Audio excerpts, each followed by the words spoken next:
Next example 1.7 charges हैं small q and minus small q जो equilateral triangle के vertices पे है। ईच चार्ज पे फोर्स कैलकुलेट करना है। ये इक्विलैटरल ट्रायंगल है जिनकी sides a small l and ABC points पे चार्ज प्लेस्ड है।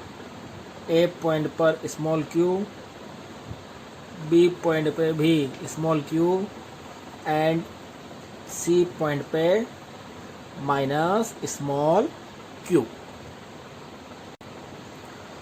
अब पॉइंट ए पर जो चार्ज है क्यू वो पॉइंट बी पर जो चार्ज है क्यू सेम पोलरिटी के हैं, तो ये वाला चार्ज इस बी वाले चार्ज से रिपेल होगा और रिपेल होगा तो इसकी डायरेक्शन होगी लेफ्ट साइड।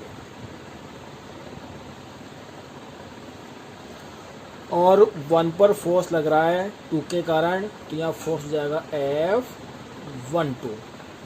ऐसे ये पॉजिटिव ये सी पे जो माइनस क्यू चार्ज है इससे अट्रैक्ट होगा, तो इसकी जो डायरेक्शन होगी Q1 की वो सी की वजह से इस डायरेक्शन में होगी। तो यहाँ पे जो फोर्स होगा वो होगा F13।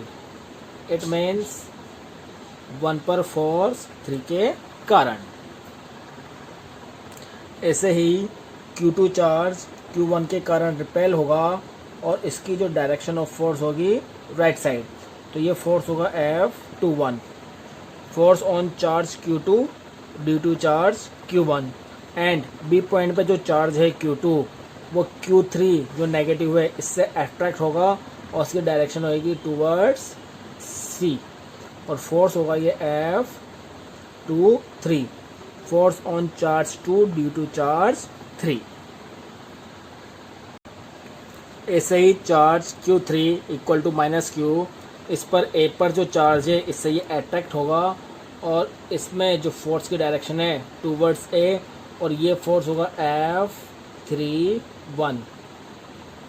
Force on charge 3 due to charge 1 and due to charge 2 direction होगी फोर्स की पॉइंट C पर F32।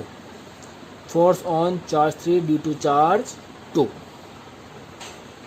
ये जितने भी फोर्स लग रहे हैं F12, F13, F31, F32, F23, F21 इन सब का मैग्नीट्यूड सेम होगा, क्योंकि ये जिन भी 2 चार्ज के बीच में फोर्स लग रहे हैं उन चार्ज का मैग्नीट्यूड सेम है और उन दोनों के बीच की जो डिस्टेंस है वो भी क्या है, सेम। तो यहाँ पे ये F12 equal to F21 equal to F13 equal to F31 equal to F32 equal to F23। तो इन सब के जो मैग्नीट्यूड है ये सारे मैग्नीट्यूड क्या है, इक्वल।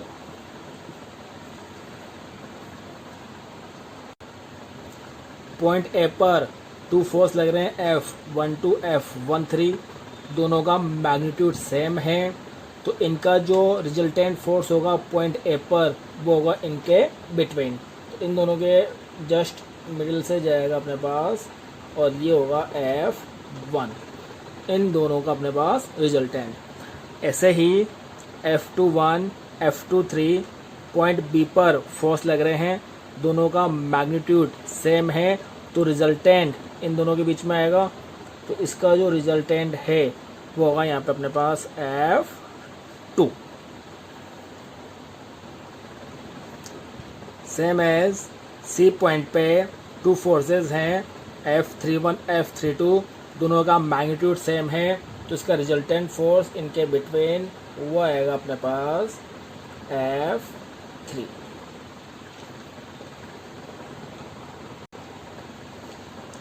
इन सभी फोर्स के मैग्नीट्यूड इक्वल हैं, तो किसी भी एक फोर्स का मैग्नीट्यूड फाइंड आउट कर लेंगे अपन F12 ए एंड बी के बीच जो चार्ज प्लेस्ड है ए एंड बी पॉइंट पे, इनके बीच में फोर्स फाइंड आउट करते हैं। सपोज करो अपन कैलकुलेट कर रहे हैं F12, हो जाएगा K Q1 Q2 upon distance AB square, ये बन जाएगा अपने पास K Q upon L square. तो F12 हो गया K Q square upon L square.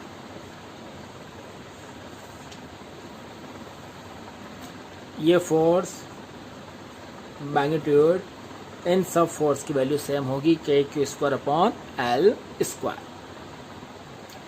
Equilateral triangle, ये जो एंगल है ये एंगल है 60, ये 60, ये पूरा 180, तो ये पूरा हो गया अपने पास 120। अब एक कंप्लीट 120 है, तो ये F1 इसके मिडिल में से जा रहा है, तो मिडिल में से जा रहा है तो अपने पास ये एंगल और ये एंगल, ये अपने पास हो जाएगा 60 एंड 60। अपन जानते हैं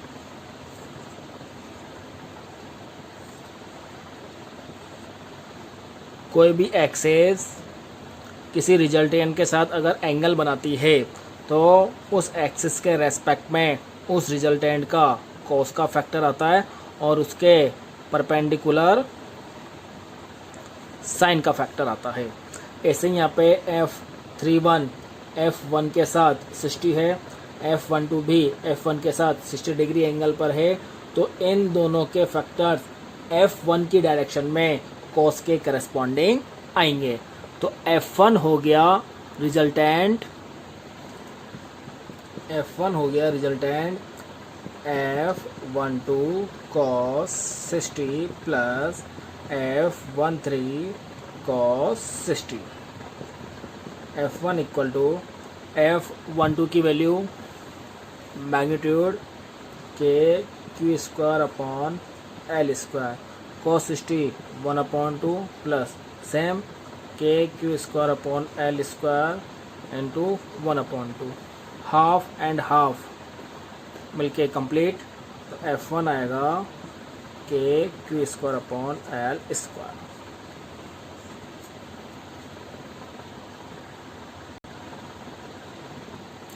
ऐसे सेम F2 के लिए ये एंगल इक्विलैटरल ट्रायंगल से 60, ये कंप्लीट 120, बिकॉज 120 60 180। यहाँ पर F2 इनका मिडिल पॉइंट है, मिडिल लाइन है, इधर आ जाएगा अपने पास 60, ये भी 60 डिग्री। तो जैसे F1 फाइंड आउट हुआ वैसे ही F2 फाइंड आउट हो जाएगा। तो ये बन जाएगा F2 equal to F21 cos 60 plus F23 cos 60। F2 इनकी value same, K Q square upon L square 1/2 plus K Q square upon L square cos 60 1/2, और F2 की वैल्यू हो जाएगी F1 के equal K Q square upon L square.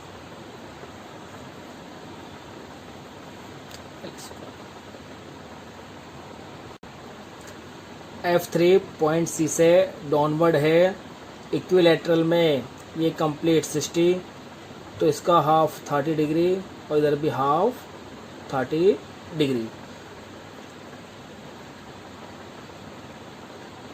तो F3 force F3 की value हो जाएगी F31 cos 30 plus F32 cos 30।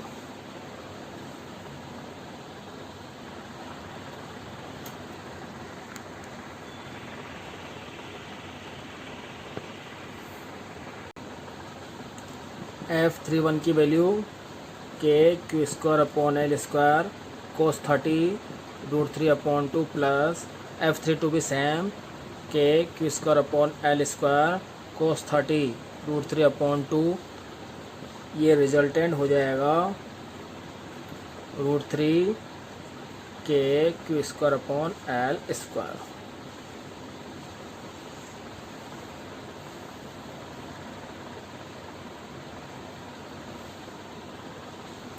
सो F1 F2 F3 की वैल्यू आई, F1 equal to K Q square upon L square, F2 भी same K Q square upon L square, F3 equal to √3 K Q square upon L square.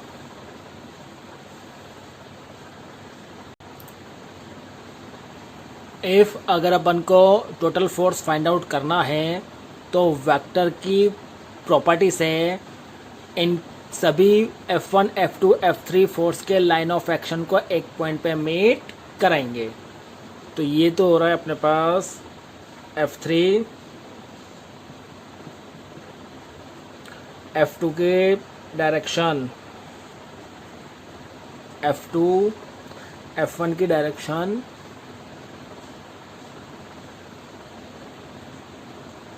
F1।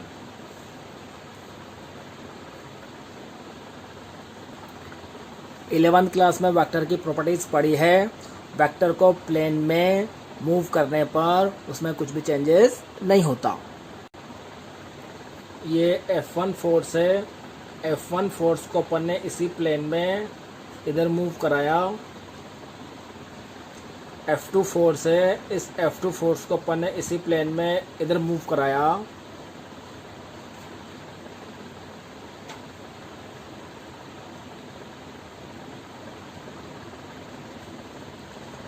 ये angle 60 है तो इसके opposite angle ये भी अपने पास 60 होगा। तो यहाँ से F1 एंड F2 के बीच में एंगल क्या जाएगा 60। ठीक, ये एंगल 60 तो ये एंगल भी 60। रिजल्टेंट फोर्स फाइंड आउट करने के लिए सभी फोर्सेस एक ही लाइन ऑफ एक्शन में होना चाहिए। तो अपने पास ये F3 फोर्स डाउनवर्ड आ रहा है तो F1 और F2 फोर्स को भी F3 के लाइन ऑफ एक्शन में लाने के लिए F3 को अपन पीछे की तरफ एक्सटेंड करेंगे। तो पीछे की तरफ एक्सटेंड किया तो ये इक्वली ये पूरा 60 डिग्री, तो ये हाफ 30 डिग्री एंड ये 30 डिग्री। तो F1 का ये इस डायरेक्शन में जो कंपोनेंट आएगा वो आएगा F1 cos 30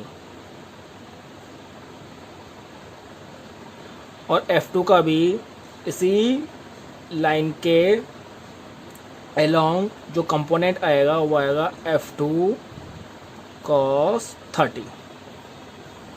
ठीक, तो ये सेम लाइन ऑफ एक्शन में हो गए। तो यहाँ से जो रिजल्टेंट फोर्स निकलेगा वो रिजल्टेंट फोर्स किया जाएगा F equal to F3, downward direction में लेते हैं रिजल्टेंट फोर्स ले रहे हैं अपन F3, बट ये इसके जस्ट अपोजिट है तो minus F1 cos 30 minus F2 cos 30।